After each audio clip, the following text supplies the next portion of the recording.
ബംഗ്ലാദേശിലെ കത്തോലിക്ക സ്ഥാപനങ്ങൾക്ക് നേരെ ബോംബാക്രമണം.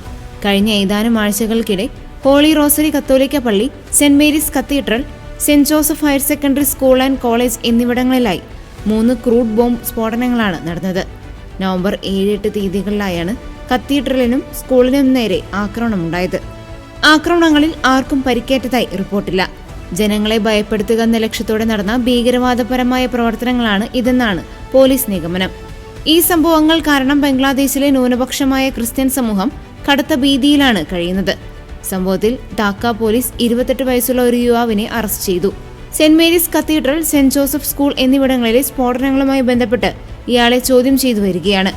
പുറത്താക്കപ്പെട്ട പ്രധാനമന്ത്രി ഷെയ്ഖ് ഹസീനയുടെ രാഷ്ട്രീയ പാർട്ടിയായ അവാമി ലീഗിന്റെ ബംഗ്ലാദേശ് ഛത്ര ലീഗിലെ അംഗമാണ് അറസ്റ്റിലായ യുവാവെന്നാണ് പോലീസ് അന്വേഷണ ഉദ്യോഗസ്ഥർ പറയുന്നത്.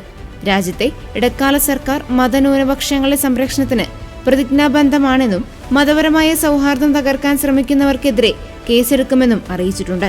നിലവിൽ തലസ്ഥാനത്തെ പള്ളികളിലും മറ്റ് ആരാധനാലയങ്ങളിലും പോലീസ് സുരക്ഷ വർദ്ധിപ്പിച്ചു.